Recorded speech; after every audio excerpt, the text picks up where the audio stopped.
Face me. And then turn towards me. Put in a portrait, bro. What are you doing? Don't do it that way. What are you doing? Which way? Come on. It's incredible. Incredible.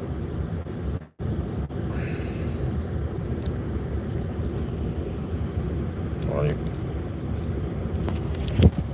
This is how you supposed to hold it. Sorry. Oh, okay, my bad. Incredible. Can't use your fingers in the way. Relax. Alright. I'm trying to share it.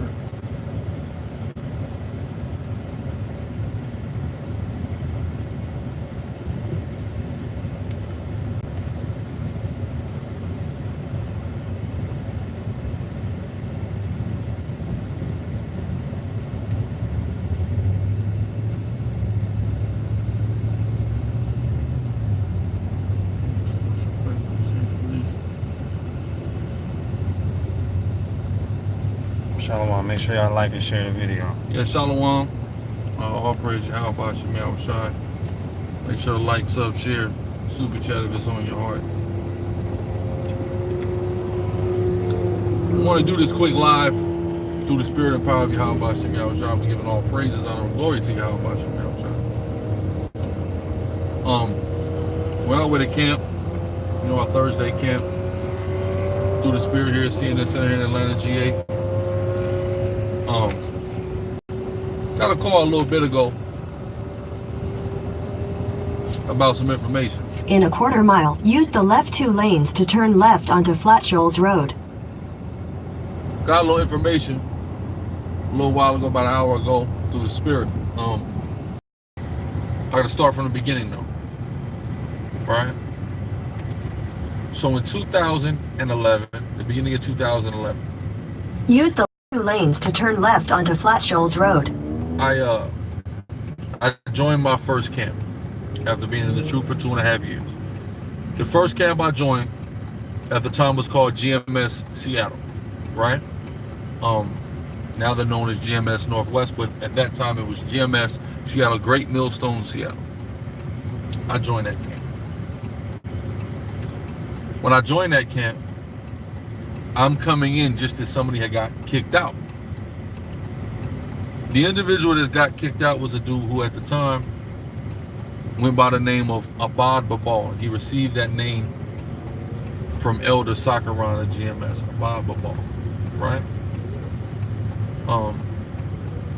Abad Babal got kicked out. He earned various negative monikers. Continue for 3/4 of a mile. Various negative monikers. Most popularly the Dominican, they called him. He's of the tribe of Simeon, the so-called Dominican. Those of y'all that been around and watched GMS from back in the day, we talking about been around for in the neighborhood of a decade. You may recall the time he went up to the elders, showed the elders the tattoos he got. And, you know, when I say the elder Tahar, you know, in particular, showed him he had got tattoos, things of that nature. When he was real new, you know, kind of fresh and brand new to the truth. For those of y'all that was around during that time, brothers who was around at that time, love me or hate me, or like me or dislike me rather. I believe y'all are gonna appreciate this story and appreciate the attention to detail I'm giving. Because this is who's going to get a lot out of it. Brothers who was around back at that time. Anyway, call him the Dominican, okay? He was in the service, Army. While overseas in Korea in the Army, he taught the truth and brought certain brothers in.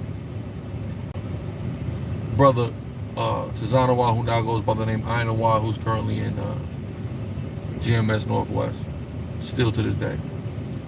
Brother named Shaquat, who's no longer in GMS, but he's still in the truth. I speak to him here and there. I want to talk about though the most is Brother Shaquat. So what happens is this. Our brother Shaquat Gabar, humble brother, quiet brother, brotherly brother, through the spirit and power of Yahweh Bashim Yahushai. You know, he's taught the truth by this man in Korea while they're in the Army. They come back Brother stationed in Fort Lewis, out there in Lakewood, Washington, where my father was born. I'm very familiar with the base. Staying in the barracks, and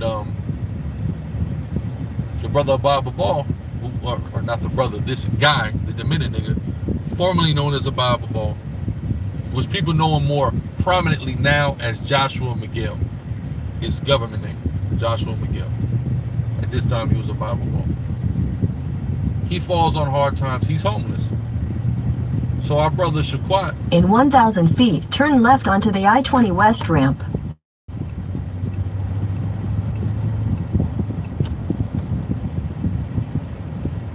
So our brother Shaquat, being brotherly, feeling indebted to this man, of course, because he woke him up to the truth, right? He lives, Shaquat Turn lives, left onto the I-20 West ramp. Shaquat lives free on the barracks, right? He's in the service. He lives for free on the barracks. But, you know, you can get, what's it called? Not HOA, but basically where they'll pay for your housing off barracks, the service. So he takes his liberty to do that so he can get a place for the brother's sake. It's a 2-bedroom apartment for the dude who he perceived to be his brother to stay in. This guy Joshua Miguel, or Bob Ball, or the Dominican, whatever you want to call it. In a quarter mile, merge onto I-20 West. So this dude, to repay Shaquat for getting a house for him to stay in, letting him stay there rent free, he sleeps with the brother Shaquat's wife. That's what he does, right? Continue on I-20 West for 8 miles. Sleeps with the brother Shaquat's wife as a thank you for the brother housing him, right? As a result of that, he gets kicked out of GMS Seattle. This is literally within weeks of me coming to GMS Seattle. So I get to GMS Seattle and I'm hearing this, and I'm hearing a testimony about this. There's other testimony I heard about him having adulterous-like behavior and also having sodomitish-like behavior, right? I'm not going to dwell and talk about that too much. But I've heard testimonies from reliable, reputable, and trustworthy men in regards to these things, right? So, anyway, after he gets kicked out of GMS Seattle, he moved to Florida with his mama. When he's down in Florida, I'm getting a call. Brother Lazar calling me. I'll get back with you out.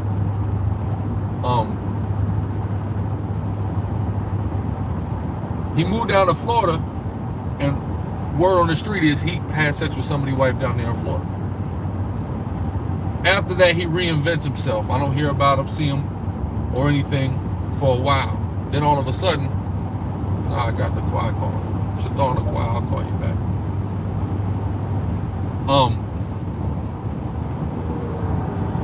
Everybody hear me? Everything's cool? Yeah, you good. We good. All praise Yahweh. All of a sudden, he reinvents himself, and I run back into him when something called the Hebrew War Machine emerges. I'm invited into the Hebrew War Machine by the brother Nasi Yashaville shortly after his unanimous victory against Sarasota Seti. And all of a sudden, I see this dude Joshua Miguel, and he kind of hits me up like, yo, it's me. Like, let me know it's him. And I don't mess with him. I don't mess with him in any context. Because number one, Shaquat and my interactions with Shaquat and the type of man that I know the brother Shaquat to be, the level of integrity I know the brother to have, you know, the type of brother that I know he is, I couldn't respect that you had sex with the man's wife. I couldn't accept that. I couldn't accept him for that, right? Period. That's an evil sin regardless, but goddamn, you know. So anyway, and then the cold part is how, because I gotta backtrack now, how we even found out, not we, because I wasn't even there yet, how it was even found out that he committed adultery with Shaquat's wife was the wife told Shaquat. He didn't come out with it. Then when it came out, he literally swore to Yahweh, which you're not supposed to do, that he didn't do it. Give me the false, if you give me the false swear scripture too, that he didn't do it. Then he skipped camp, made the brother skip camp, and got high with him, blew a blunt with him, got him high, then he finally confessed. So he added a lot of sin to sin in that situation. Right? But again, fast forward back to Hebrew War Machine. I got the scripture. Get that, please. This is Leviticus chapter 19, verse 12. And ye shall not swear by my name falsely. He did it. Thou shalt not. Violated that commandment. Adding sin to sin after already committing a sin unto death. Then get somebody high. Right? It's an evil, evil nigga. That's right. Go ahead. It says, neither shalt thou profane the name of thy God. I am Yahweh. He profaned the name of Yahweh by doing that. Yeah, so like I'm telling you, go ahead. I'm giving a damn testimony. Anyway, he popped up back on the scene, whatever, through the Hebrew War Machine. He joined a camp, Swords of Zion, headed by my brother Shofar out there in Detroit. He was in Seattle, and he went up to our camp in Seattle after this time. And I was hit up about it after, like, he wanted to kind of come and hold Unity Camp, and I let the brothers know that was there, and in particular the officer at the time who was a part of our camps, Rayebi, who's no longer a part of our camp. In 2 miles, take exit 56B for Windsor Street. And I know y'all probably seen him saying all kind of stuff, making his videos. It is what it is. If you ask Rayebi about this, he'll tell you. I've said what I had to say in regards to Rayebi on my Facebook Live the other night, and on the live he did. 56 billion. I still don't know Atlanta yet. So like, anyway, so he popped up on our Seattle camp, and he wanted to know if he. I told, and he came around a couple times, and then I told, you know, Rayebi to let him know, hey, stop coming around. And Rayebi told me straight up, and I believe the testimony Rayebi gave in regards to this, that he got a sodomite vibe from this dude. And I believe it wholeheartedly, because I've heard testimony, precept officer. 1 Corinthians chapter 5, verse 9. I wrote unto you in an epistle not to company with fornicators. Exactly. We're not dealing with fornicators. This dude is a fornicator. What is fornication? An unlawful sex act. Adultery against a solid, decent brother that had enough love to give you a place to stay when you were homeless, nigga. In half a mile, take exit 56B for Windsor Street, Right. Spring Street. So, you know, there's that, right?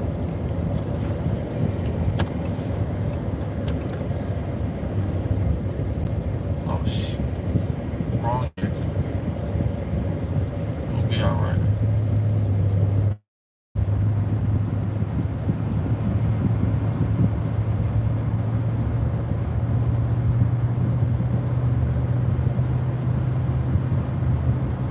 We can get there this way, though, too, right?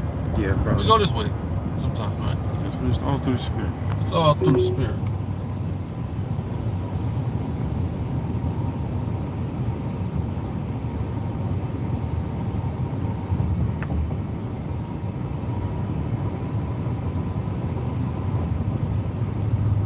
In a quarter mile, merge onto I-75 South, I-85 South.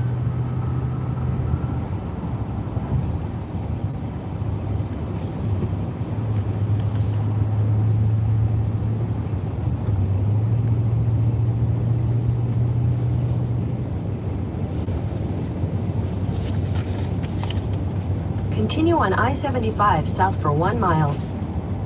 Okay. All right. So yeah. So yeah, we said, hey, look, bro, get the hell up out of here. Like, stop coming around, basically. He had to be told. You know what I'm saying? He had to be told that. Because he's a weirdo. Right? So, you know, we don't hear nothing about him. Then all of a sudden, coming on Facebook, this nigga get thrown off a 5-story building In half a mile, in take Detroit. exit 244 for University Avenue. Detroit or Chicago or something. He get thrown off a 5-story building and is laid up in the hospital. And all I can think in my mind is, how the hell and why the hell and who the hell was mad enough at you to throw you off of a 5-story Take building? exit 244, then keep right at the fork. What are you into that got you thrown off a 5-story building? That's what I want to know. Keep right at the fork. You got to be into some stuff.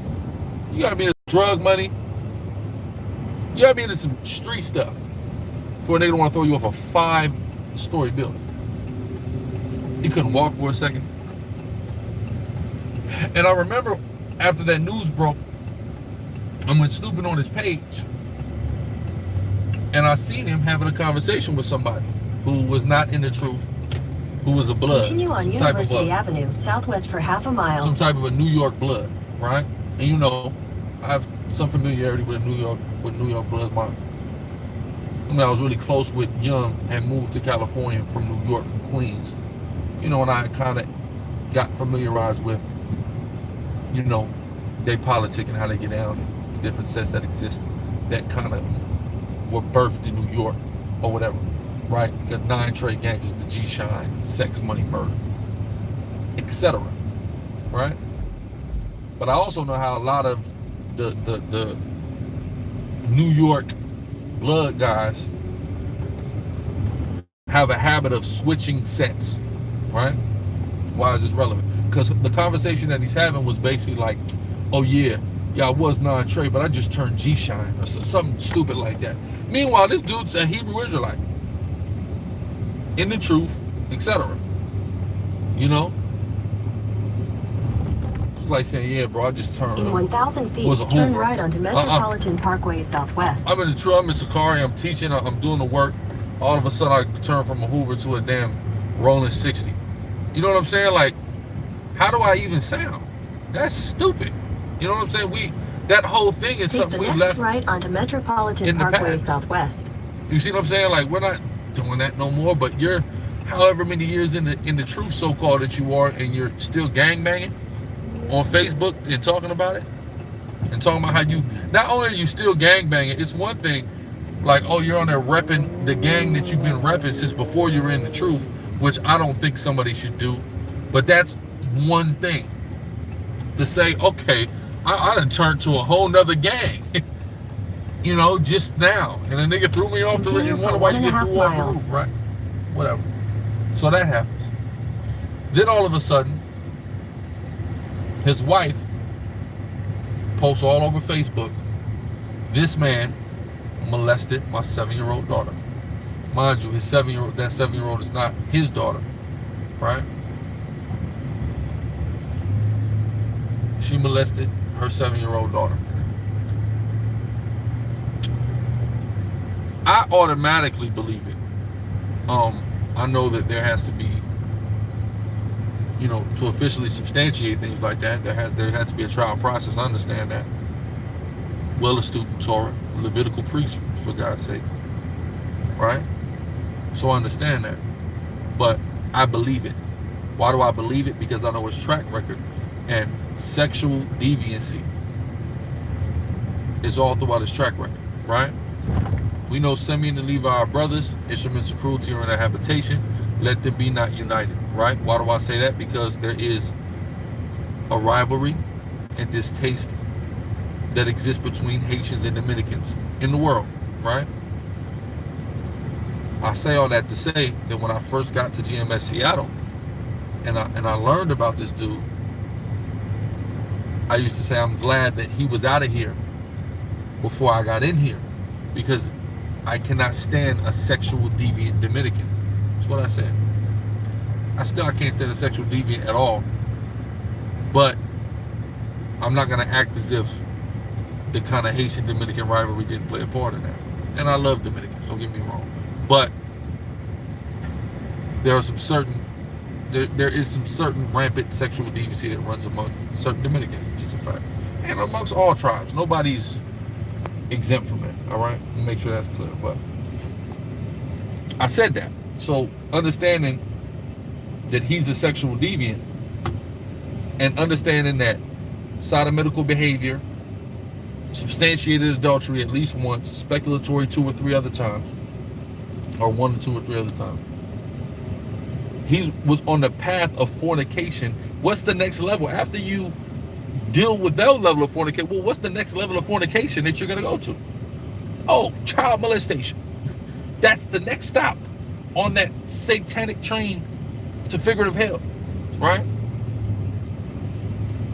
So it was well within his repertoire and his wheelhouse to go that route. So I didn't dispute it for 1 second. I firmly believed it, and I immediately took a strong stance against him, though some people were trying to defend him, right?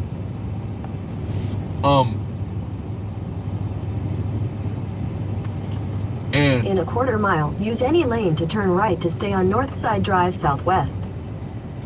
And he went on a run, and word had it that he went to Mexico for a time. After he left Mexico, he passed into California. While in California, he gets picked up on a different charge. They find out this warrant is out for him in Michigan, and he gets extradited in Michigan. Use any lane to turn right to stay on North Side Drive Southwest. He gets extradited to Michigan for child molestation charges. Child molestation charges. In half a mile, turn right onto Nelson Street Southwest. You know, serious, very serious child molestation charges. All right? That was about a year ago. So I get a phone call. At that time when he got apprehended with his mugshot, and I got a picture of his mugshot text message to me from an elder brother who I've had the privilege of knowing for a few years, an elder brother that was a part of the original One West expansion to the West Coast in Albuquerque, New Mexico, and then later the original Shield of Wisdom in LA. You know, an elder brother with much wisdom who's take the second right onto Nelson Street Southwest. Who I've been able to build with for some time, you know, by the grace of the Most High. Right? He gives me a ring. In 1,000 feet, turn right onto Martin Luther King Jr. Drive Southwest. Take the next left onto Nelson Street Southwest.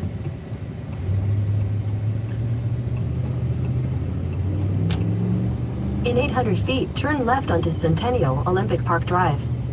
So, yeah, so the elder calls me and he's like, look, bro. Turn left onto Centennial Olympic Park Drive. He's like, look, bro, here's the mug shot. They caught him. Do me a favor and post this on your Facebook. I said, oh, I'm going to post this on my Facebook. I post it on my Facebook. Gets a lot of attention, gets Israel buzzing through the spirit of the Most High, spirit of Yahweh, and a lot of comments, whatever. That was last year sometime. I get a call a little over an hour ago from this same elder, Elder Micah Allah, or Michael Ben Israel. He leads the Fountain of Wisdom congregation, just so y'all can know exactly what I'm talking about. And you know, he's been close with the mother throughout this whole situation.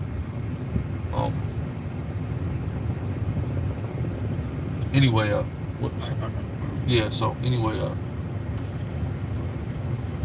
he called me, he tell me they've been in court all week behind this. And they threw out a substantial amount of evidence. I'm bugging. I'll show you. Okay.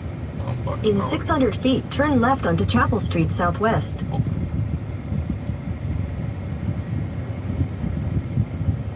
They threw out a lot of evidence, text messages. They threw out a lot of evidence. He tells me he got a call Take from... the next left onto Chapel Street Southwest, then turn right onto...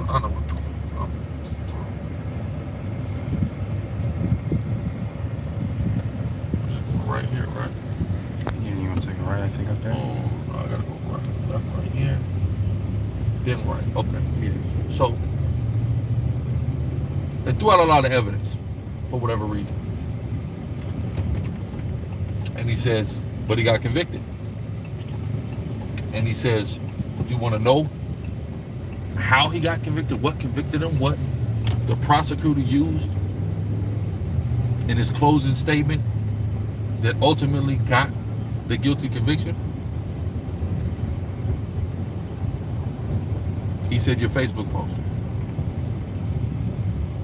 They threw out, again, text messages, direct communication that was had. But they took that Facebook post that I posted and they talked about my testimony and other people from the community. And he said, look how his own community knows about the evil and the deviancy that he does. And they utilized that to convict him. He was offered a deal for 6 to 8 years. He turned it down. He's now looking at 65. He now realistically will probably do 10 to 25, which is going to be a really hard time for somebody with that type of crime. Might not be something he even makes it through. But Yahweh judged that matter, how he did it. Now me, I'm not a fan of the police. I'm not a fan of the judicial system. I don't like seeing black and Hispanic men incarcerated unless they're child molesters. Child molesters, rapists, things of that nature, those are the only guys that I have no problem seeing going to jail. That's who I think belongs in jail. I don't care what nation, what skin color he is. If he's a child molester or a rapist, lock him up. I think something actually more should be done than that, which should really be his death, right? But we're in a place where they send people to prison. So hey, if that's how it works, that's how it works. And some of those individuals, they don't make it through their prison sentence. But I let Yahweh do whatever he wants to do. The Most High gonna do what he want to do in that situation. But you know, I give all praises, honor, and glory to Yahweh Bashem Yahweh Shai, that man is finally off the streets. He's finally out of Israel, and he has a lengthy stay in prison for his crimes. And when I say his crimes, I mean his violations of Torah, his violations of the chosen children of Yahweh in adultery and molestation and all other forms of debauchery and fornication. I praise Yahweh Bashem Mashiach Yahweh Shai for that. Sincerely. And I also praise Yahweh that the elder called me and told me to make that post, and that my post ended up being the catalyst for the judgment. I thank Yahweh for being a part of it. I thank him. Right? I'm not rejoicing at the man's downfall. I'm rejoicing at the judgment of Yahweh. You know? Press the button and take the parking ticket. Please take the parking ticket. Please enter following the guidance.